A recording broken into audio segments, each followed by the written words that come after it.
karena bermasalah. Bermasalah. Hindari yang kayak gitu ya. Dulu waktu anatomi udah bedah berapa mayat? Restu pernah dengar ada mayat kembar ya Pak? Kembar, Cowok cewek gitu loh.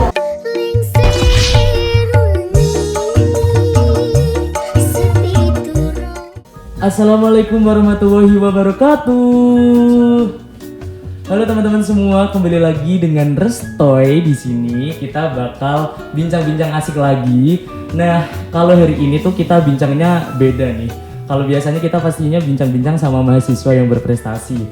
Nah, kalau ini Restoy bakal ngajakin teman-teman semua untuk mengajak lebih kenal, lebih dekat oleh salah satu dosen favorit pilihan Fakultas Kedokteran. Nah, kembali lagi di event Unwahas Menyapa. Halo. Nah, di kesempatan kali ini Restu udah kedatangan spesial gue star dari dosen Fakultas Kedokteran. Halo Bapak, Assalamualaikum. Oke, gimana kabarnya Pak? Alhamdulillah sehat. Nah, di kesempatan kali ini Restu udah kedatangan Bapak Dokter Penggalih, iya ya Pak? Iya. Nah, langsung aja yuk, tak kenal maka tak sayang, tak kenal maka tak cinta. Monggo Bapak bisa langsung memperkenalkan diri kepada teman-teman PMB semuanya. Hai semuanya, mahasiswa terima kasih atas ini ya. Saya baru tahu juga nih terpilih jadi dosen favorit. Saya juga nggak tahu tiba-tiba begitu. Terima kasih ya. Semoga bisa lebih baik lagi ya. Perkenalan dulu, saya Dr. Penggalih Martika Lambang MKom ya. Saya dulu alumni dari S1-nya profesi Universitas 11 Maret Solo, Fakultas Kedokteran. Terus S2-nya saya ambil teknik informatika, pemilihan informatika medis di UII Jogja. Gitu. Dan baru bergabung di Unwahas 2020 bulan Juni. Tepat setahun ya berarti. Iya Pak, ini anniversary-nya ya. Ya seperti itu. Saya di Semarang sini ya, dekat bolak-balik ke kampus FK Unwahas kan di Gunung Pati ya. Iya, Gunung Pati betul banget. Ya lumayan ya, naik gunung turun gunung. Naik ke atas ya Pak, ya sampai tinggi banget itu. Apalagi kalau hujan kan licin gitu. Yang penting stay safe ya Pak kalau ke atas ya. Nah, ini Bapak Dokter Penggalih ini adalah salah satu dosen ibaratnya masih muda ya Pak di sini ya. Kan masih 1 tahun ya Pak, masih 1 tahun di Unwahas, masih anget-angetnya dan sudah terpilih menjadi dosen favorit pilihan Fakultas Kedokteran. Nah, dari Bapak Dokter Penggalih sendiri gimana perasaannya Pak? Terpilih menjadi dosen favorit, apakah senang atau mungkin resah sampai ke bawah mimpi gitu Pak? Saya malah bingung. Wah gitu. Perasaan juga biasa dan malah mahasiswa sering ya agak keras juga sih sebetulnya. Kasih pertanyaan dijawab ya udah gitu kan. Ya kaget juga kok bisa saya ya gitu. Kenapa mahasiswa ambilnya? Belum tahu juga. Nanti saya mau tanya juga nih ke panitia Unwahas Menyapa. Kenapa nih alasannya? Oke. Berarti masih gak nyangka gitu ya Pak ya? Iya. Nah, biasanya nih mahasiswa-mahasiswa memilih dosen favoritnya itu karena metode pembelajarannya, karena cara pengajarannya. Nah, kalau dari Bapak Dokter Penggalih sendiri ini metode pembelajarannya kepada mahasiswa itu seperti apa sih Pak? Oke. Sebelumnya saya memang ada background sebelum Mas bergabung ke Unwahas juga sering kerja dosen tamu, juga dosen non PNS itu di universitas lain. Kondisinya offline ya, jadi kita interaktif gitu, jadi pakai ini. Tapi pada kondisi online gini ya kita harus beradaptasi. Adaptasinya adalah jangan sampai online itu mengurangi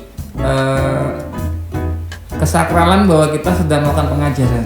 Jadi saya biasanya pakai kadang-kadang tak pakai Google Form, tak kasih QR code gitu kan, terus oke, prioritas dulu diisi ya, saya tunggu sekalian buat presensi gitu. Yang nggak ngisi berarti nggak ikut gitu kan, atau ghosting gitu ya, pasang avatar dia nggak ada orangnya gitu. Oke gitu kan, jadi belum pada saya belum ngisi, saya ikut kok, lah mana buktinya gitu kan gitu. Terus itu kalau online kuliah atau tutorial. Jadi kalau di kedokteran itu ada beberapa aktivitas kuliah online ya, karena pandemi, tutorial online, praktikum. Tergantung praktikumnya bisa di online atau offline kan, dan kita pakai prokes ketat waktu itu. Sekarang udah online semua akhirnya. Nah, terus skill lab itu ada yang online dan offline, tapi saat ini kita online kan semuanya. Karena apa? Ada beberapa skill memang harus psikomotor seperti menjahit itu nggak mungkin kan online gitu kan, kita pakai virtual reality gitu, oke lah ya, tapi kan belum sampai ke sana teknologinya. Nah biasanya sih seperti itu kalau online ya, kalau kita tutorial online, oke, kita ada pretest atau mungkin tanya jawab, atau yang terpenting pertama adalah bahwa online itu tidak mengurangi etika belajar. Kalau kita kalau tahu kitab Ta'lim Muta'alim ya. Iya Pak. Itu aja, jadi jangan sampai online tuh malah mengurangi kesakralan kita lagi belajar gitu. Nah, di situ bagaimana menghargai, kadang-kadang pengen nyalain kameranya, nyalakan semua. Ada yang masih acak-acakan.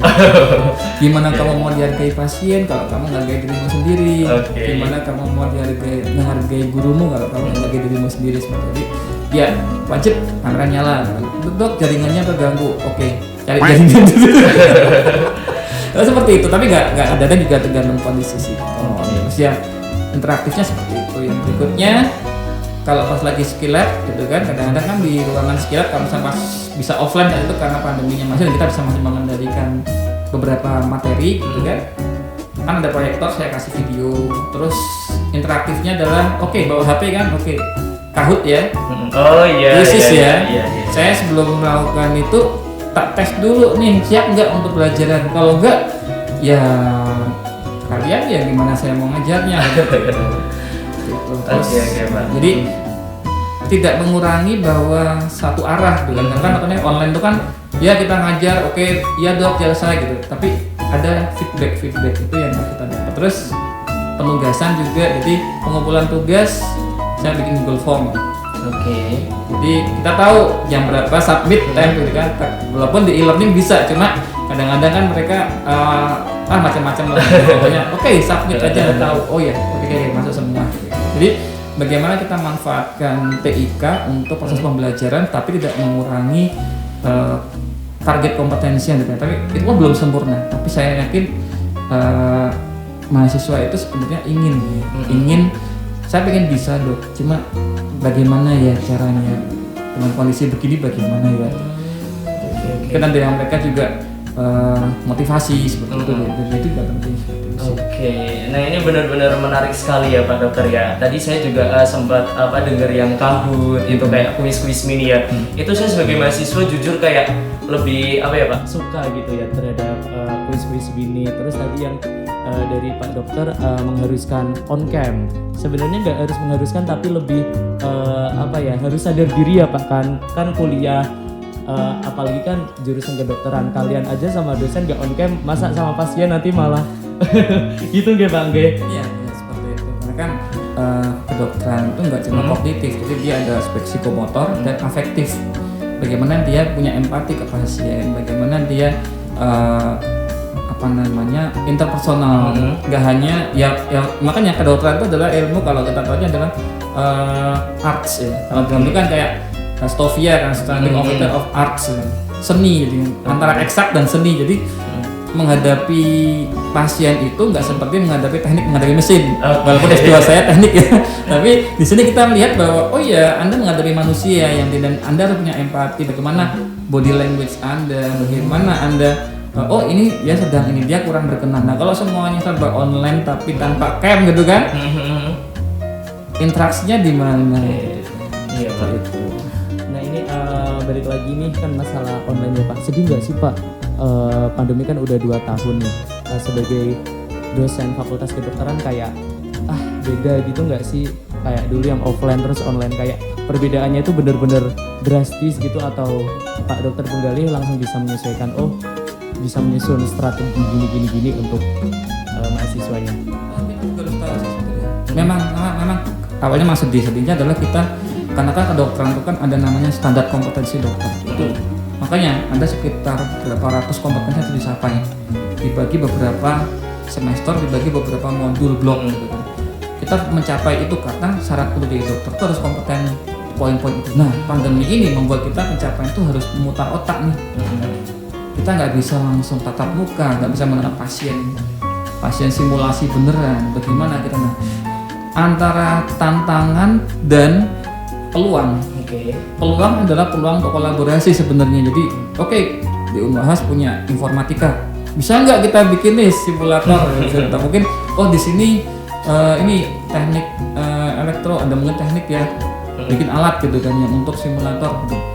Mungkin aja bisa. Jadi sekali lagi ini eranya bukan era kompetisi tapi kita kolaborasi menghadapi pandemi ini. Dan kita juga harus menyadari bahwa inovasi itu sesuatu yang wajar dan itu pasti terjadi selama peradaban manusia.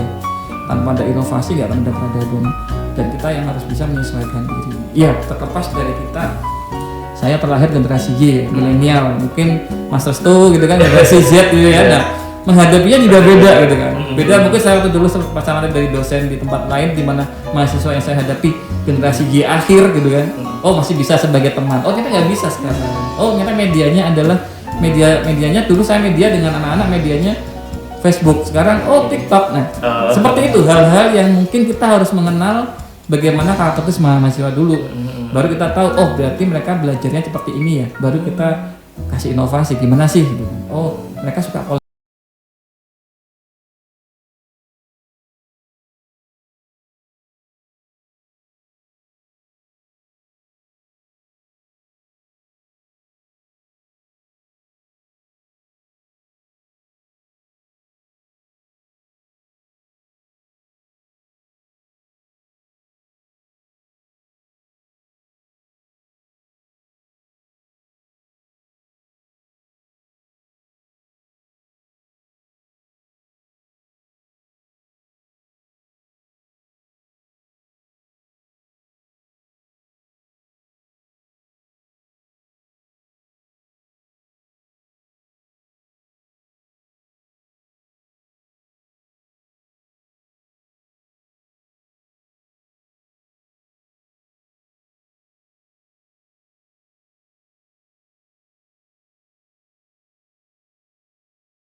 ke kawan saya tak evaluasi. Kenapa?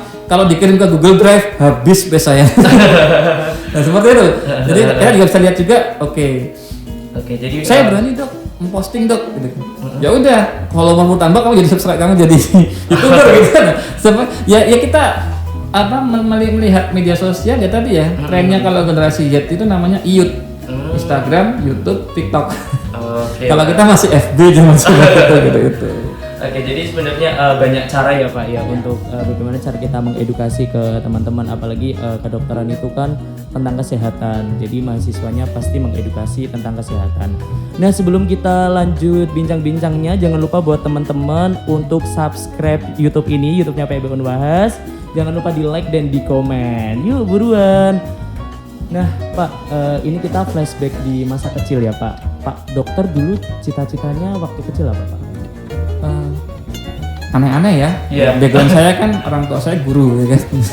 Sekarang juga jadi guru dosen ya, tapi dulu guru SD. Jadi ya orang tua pengennya dokter ya, terus standar lah cita-cita zaman waktu generasi Y gitu kan. Nah, tapi kenal komputer, mulai kenal, bagus ya komputer, tuh ada lagi penerbangan, bagus ada penerbangan, ada nuklir, bagus ada nuklir. Bingung gitu kan. Terus suatu hari di akhir SMA itu saya mulai galau, mau masuk apa nih gitu. Kebetulan ada kakak sepupu saya yang dia sudah, saya waktu itu masih senang informatika waktu itu. 10 tahun kemudian kita kenal e-health, telemedicine.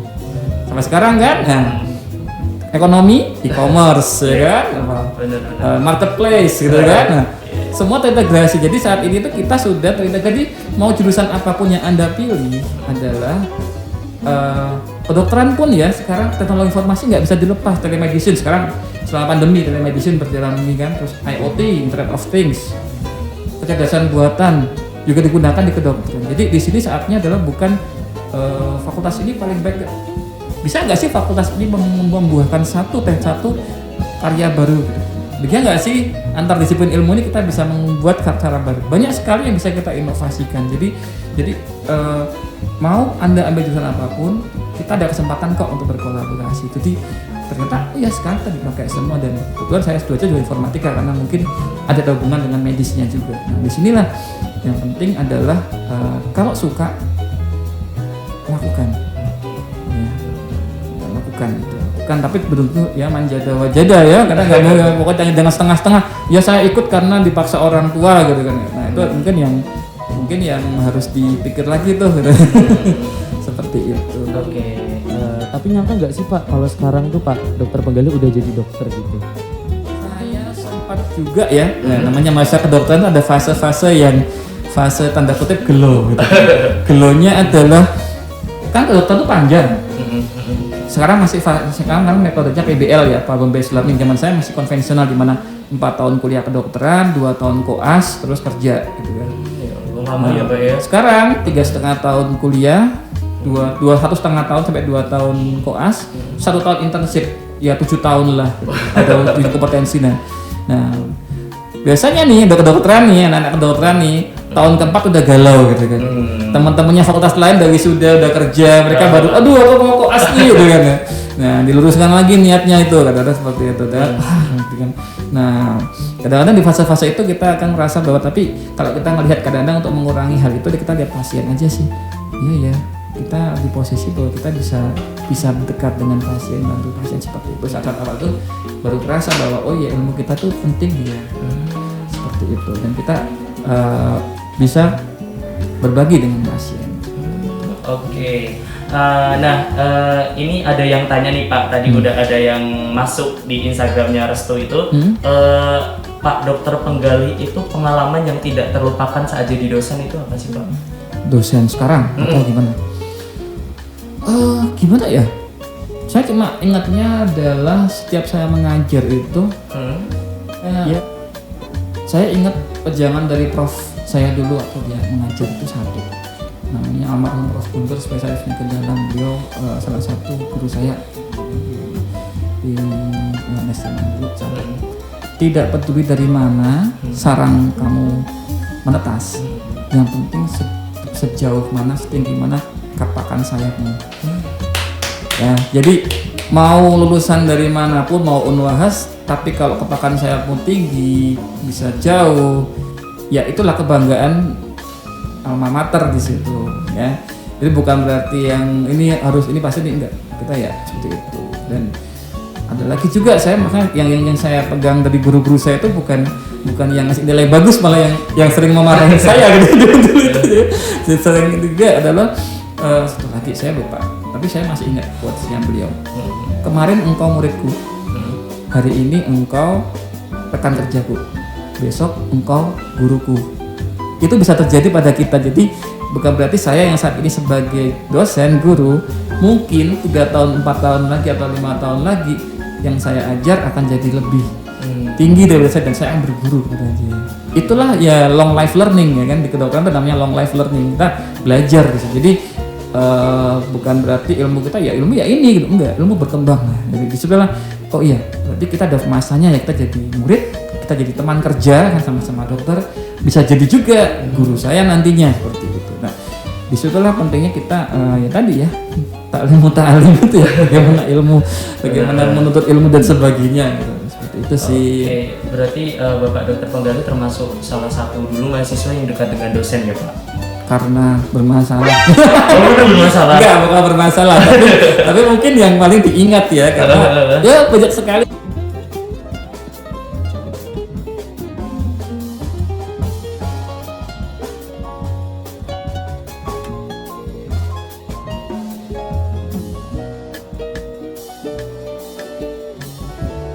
Dimarahin saat itu.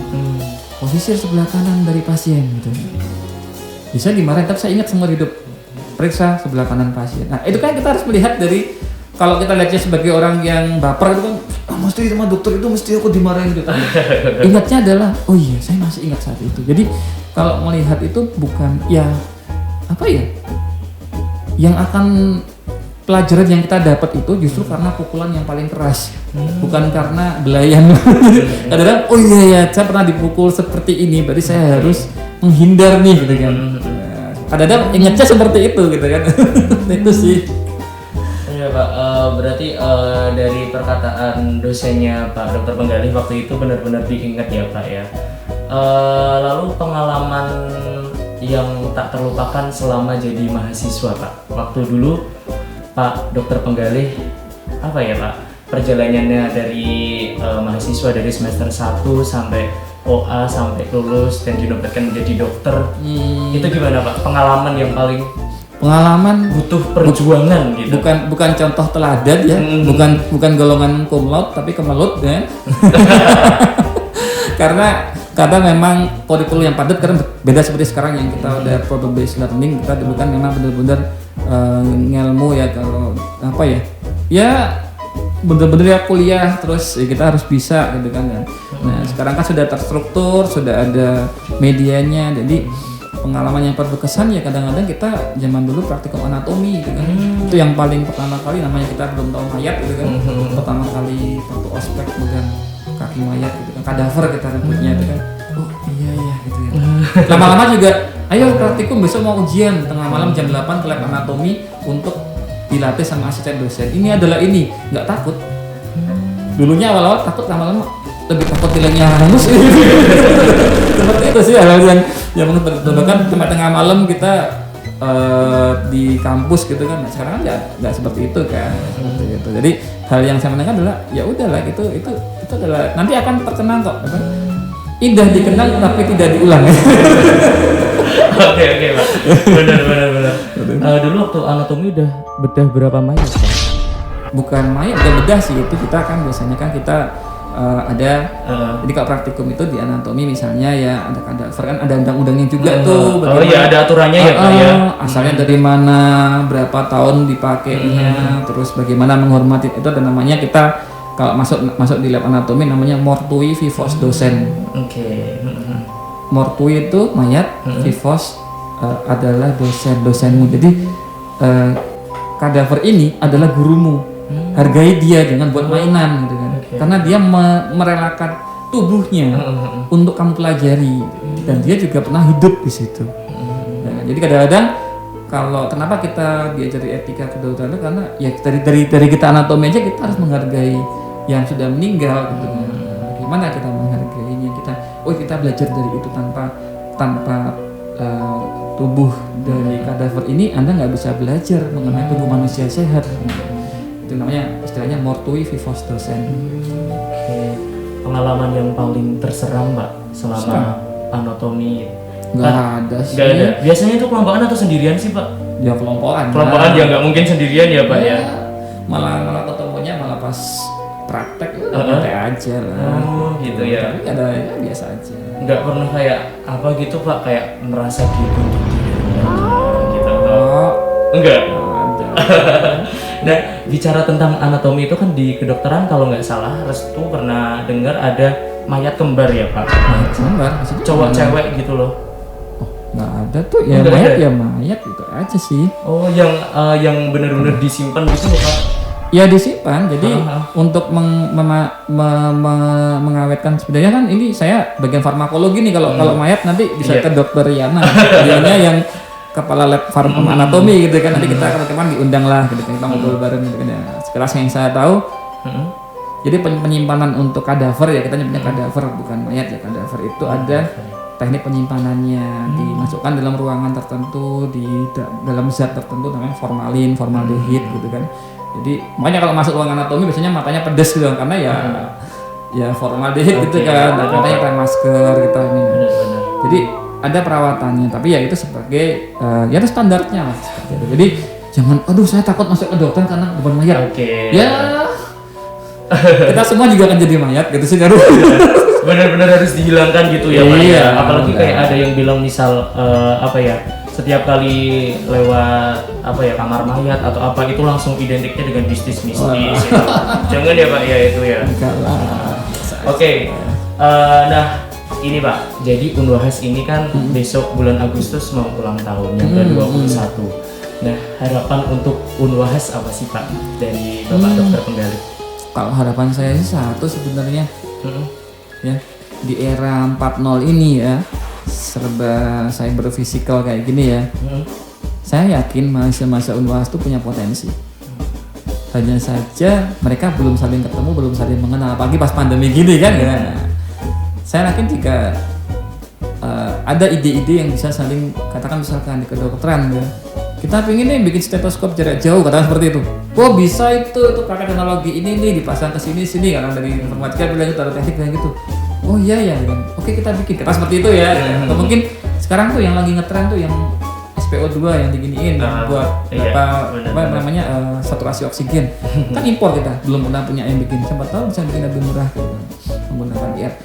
Kita nggak tahu sebesar apa potensi kita. Jadi jangan minder karena Unwahas kan hanya satu dari sekian kampus-kampus yang ini ya, tapi enggak, kita punya dengan teknologi informasi yang sekarang rata kan.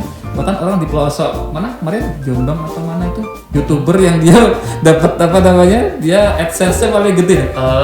Pak.